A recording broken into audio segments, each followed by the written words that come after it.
Hello, welcome to Secret Zone. Subscribe and turn on notifications for stories you won't forget. I never imagined that a single message could change my life forever. I, Daniel Brooks, had always believed that I knew my wife, Laura Brooks, completely. 7 years of marriage had built a quiet rhythm to our lives. Mornings with coffee while she prepared for the university. Evenings with shared dinners.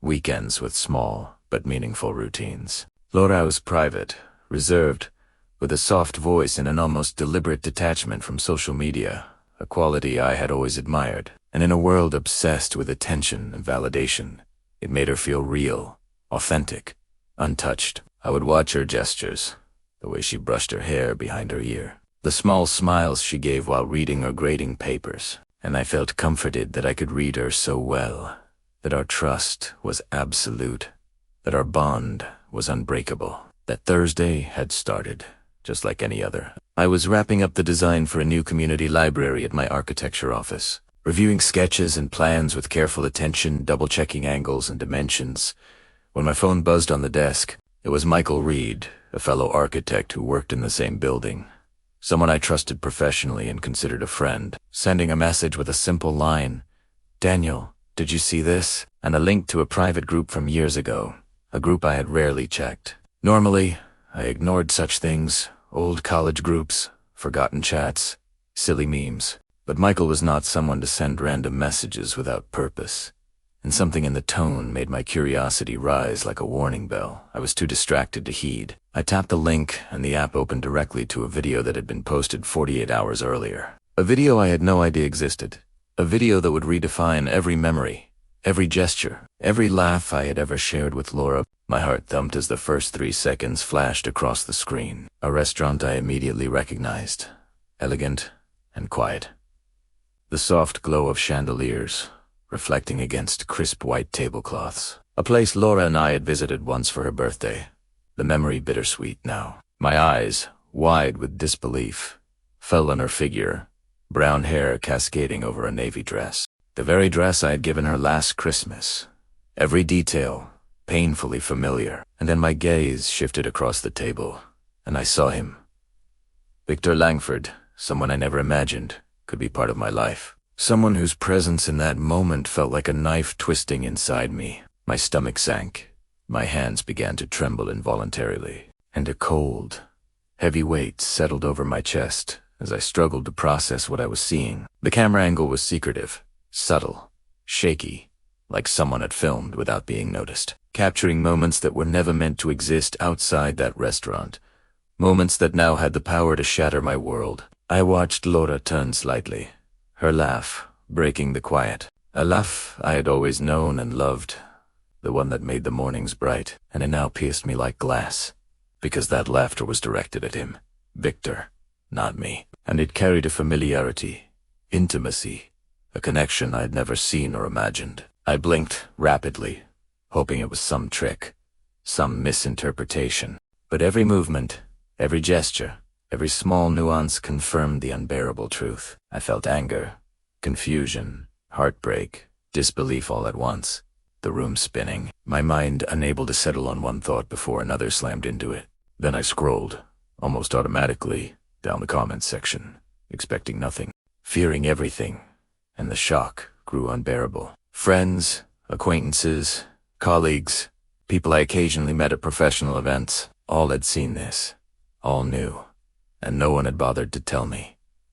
The betrayal wasn't just hers, it was the world around me, a silent conspiracy that had let me sit in ignorance while my life, my marriage, my trust was being quietly dismantled behind my back. The memories of our quiet dinners, our weekend walks, our gentle conversations, the little rituals of comfort and love that I had built my confidence around, now felt hollow, tainted, a cruel illusion of safety I had taken for granted. I remembered small details from the past months, every late meeting she had mentioned, every weekend spent supposedly preparing lectures, grading papers, moments I had accepted without question, trusting her implicitly, because trust had always been the foundation of our life, or so I had believed. And yet, here it was, the undeniable proof, 48 hours old, flashing before my eyes, and I was powerless, stunned, caught between wanting to scream, run, collapse, and the surreal need to watch, to understand,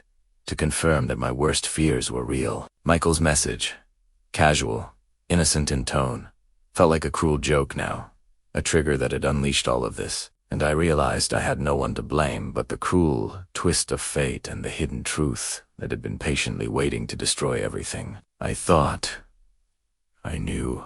My office felt suddenly too small. The papers and plans, meaningless, the walls closing in. While outside, the city moved on, indifferent to the chaos unfolding in my life. I sat there, frozen, unable to act, yet knowing that nothing could ever return to the way it had been. That trust, once shattered, cannot be mended without profound pain, and that life, as I knew it, had already begun to unravel, silently, inexorably, in the 30 seconds of that hidden video. The moment I pressed play, the world seemed to shrink to that small rectangle on my phone screen, and everything else disappeared. There she was, Laura Brooks, her brown hair falling softly over her shoulders, wearing the navy dress I had bought her, sitting across from Victor Langford, a man I had never imagined in a situation like this. At first, I thought perhaps it was a casual dinner, a friendly conversation, something professional. But the way she leaned forward when he spoke, the subtle laughter, the familiarity in her gestures, the way he looked at her like she was the only person in the room, it all screamed something I didn't want to accept. I replayed the first few seconds over and over, hoping that maybe I had imagined it, that perhaps it was some trick of the camera angle, a misunderstanding of timing. But every detail was too precise, too intimate to ignore. The Restaurant Lumière was upscale, the kind of place we had gone once for her birthday, elegant and quiet. Chandeliers reflecting soft light onto crisp white tablecloths. That memory should have brought warmth, but instead it made everything feel bitter. My stomach churned as I watched Victor Langford lean closer, placing a hand over hers in a way that had always belonged to me. I felt my chest tighten, my breathing quicken, and the sense of disbelief turned into a cold, heavy realization. This was real, undeniable, and it had been happening without my knowledge. The small gestures, the way she smiled, the way her fingers brushed against his ad, always been reserved for me. Moments of quiet intimacy I thought were ours alone. And now, seeing them shared with him, a man I barely knew beyond polite encounters, my mind spiraled. My hands shook as I scrolled to the comments, hoping for some explanation, some clue that this might be staged, fake, a cruel trick. But the words were there, plain and simple. Man, I'm so sorry you had to find out like this. Everyone already knew. This is heavy. My stomach sank deeper. It wasn't just betrayal from her.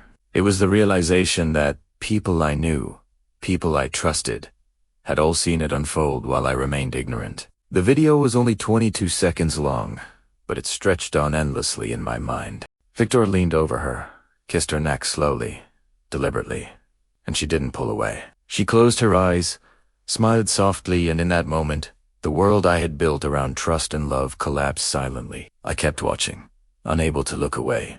Every replay, driving the weight deeper. Every gesture, a reminder that the life I thought was secure had been a fragile illusion, broken by a hidden truth I had no control over. I could see now that it wasn't a one-time mistake. The comfort, the familiarity, the ease between them suggested months of secrecy, a parallel world she had lived without me. And yet, despite the betrayal, a part of me still tried to rationalize, to understand, to find some logic, some explanation that would make it bearable. But none had come. The camera, shaky and discreet, captured a truth too sharp, too intimate, too softened, and I realized with sinking clarity that this was just the beginning of a nightmare that had already been unfolding long before I ever suspected. I wanted to scream, to throw the phone, to run from the reality that stared back at me. Yet I could do nothing. The only choice was to watch, to face it, to acknowledge the undeniable. My life, my marriage, my trust had been violated in the most personal way imaginable, and I was powerless to change the past. I could feel my heart breaking, not just for the betrayal, but for every moment I had believed was real. Every laugh we had shared, every quiet evening together, now tainted by the knowledge that she'd been living another life, and I had been blind to it all. The betrayal was silent, invisible to the world, until now. Until Michael Reed's message forced the truth into my hands. And in that instant, I realized that the comfort, the security, and the trust I had built over years had been nothing more than a fragile illusion, waiting for one hidden video to destroy it all. I sat there in silence, my phone still clutched in my trembling hands. The words in the comments section echoing in my mind louder than any sound in the office. Everyone already knew. One person had written. Everyone. Friends, acid quintet, colleagues I trusted, all had seen what I was seeing for the first time, and none had bothered to tell me. I thought of the past months, of the times Laura had said she had department meetings, of weekends spent grading papers or preparing lectures. I had trusted her completely, never questioned, never doubted. Because trust had always been the foundation of our life, the invisible bond that made me believe our marriage was safe, secure, untouchable. And yet, here it was, shattered in 22 seconds of video. My mind raced through memories, trying to find signs I had missed, signals that might have warned me, subtle cues that now seemed glaring in hindsight. Had she really been gone to department meetings? Or had those been excuses? How many weekends? How many late nights? How many small moments of absence had been part of this hidden world? And how had I been so blind? The anger mixed with grief. A burning, twisting feeling in my chest that refused to settle. That demanded recognition, acknowledgement, action. I felt betrayed not only by her but by the silence around me, by the people who had seen this and chosen not to speak. The realization was suffocating, almost unbearable. I thought of our quiet dinners, the weekends we had spent together, the shared laughter, the small, comforting rituals of our life. All of it now tinged with doubt, suspicion, and heartbreak. Every memory I had cherished was suddenly fragile, uncertain, a reminder that trust, once broken, can never be fully restored. I imagined Laura, unaware of the depth of my knowledge, unaware that I had seen, that I knew, and I wondered how she would react if she realized I understood the full scope of the deception. The thought of confronting her, of forcing the truth into the open, was terrifying, yet unavoidable. I could feel the adrenaline in my veins, the restless energy demanding movement, clarity, a plan. The betrayal had already happened, the damage done, and yet the questions remained endless, looping in my mind like a broken record. How long? How many times? How deeply? The video, the comments, the hidden messages all pointed to a life I had never known, a secret existence she had maintained alongside ours, a parallel reality that had existed without my knowledge, and I had been blind. And yet, beneath the anger, beneath the heartbreak, beneath the shock, there was a cold, calculating part of me that realized what must be done next. The confrontation, the evidence, the truth laid bare. These were the steps I could control. The choices that remained in a life suddenly stripped of certainty. My thoughts circled endlessly, my mind replaying every detail, every gesture, every subtle indication I had dismissed, wondering how I could have been so unaware, so vulnerably. And as the office hummed quietly around me, as colleagues moved through their routines oblivious to the storm that had just erupted in my life, I realized that nothing would ever be the same. Trust, once shattered, leaves a permanent mark, and I would carry the knowledge of this betrayal forward, shaping every decision, every interaction, every thought, until the truth had been confronted and justice, in some form, had been served. The silence was deafening, the weight unbearable. Yet in that unbearable moment, clarity began to form. I had to face it. I had to uncover the full story. I had to confront Laura Brooks and the hidden reality that had existed alongside our life, unseen and ignored, until now. Months had passed since the confrontation, the video, the betrayal, the divorce. The house, once filled with quiet laughter and shared memories, was now empty. The walls echoing with absence. I, Daniel Brooks, had moved on, rebuilding my life slowly, carefully, learning to trust myself and the world again. Diane, someone I met months after the dust settled, had brought warmth and light back into my life, gentle, understanding, and honest. She had been through pain too, and we shared the understanding that betrayal and hurt do not define a person, but surviving, learning, and rebuilding does. I remembered the small victories, the simple moments, the quiet afternoons in the park, watching families play, knowing that life could still hold beauty, even after everything I had lost. The lessons were harsh, but clear. Trust is fragile, truth is essential, and no illusion of comfort can replace reality. Sarah Majaledia, the young woman who had revealed the affair, had reached out months later, apologizing for the role she played in the public exposure. Yet I understood her courage, her strength, and her belief in honesty. The apology did not erase the past, but it reminded me that sometimes the truth, however painful, is the only way to move forward. My relationship with Laura Brooks and the betrayal of Victor Langford were now chapters closed in my life. They had taken their toll, taught their lessons, and left scars. But I had survived, grown, and learned to value transparency, honesty, and real connection. Diane and I shared quiet mornings, laughter over small things, shared dreams building a life based on trust and truth. I looked back at the past with clarity, not bitterness, knowing that the pain had been necessary to recognize what I truly deserved: respect, honesty, and love. Untainted by deceit, the video that had once destroyed everything had, paradoxically, set me free. It reminded me that life, no matter how devastating the blow, can rebuild, can heal, and can offer new beginnings, stronger and more authentic than before. And as I watched the sunset from the park, Diane by my side, the children playing in the distance, I realized that the worst moments of our lives sometimes lead us exactly to where we need to be, and that survival, resilience, and hope are always possible, even after betrayal. The past was gone, the illusions shattered, but the future, bright and uncertain, awaited, and I was ready for it.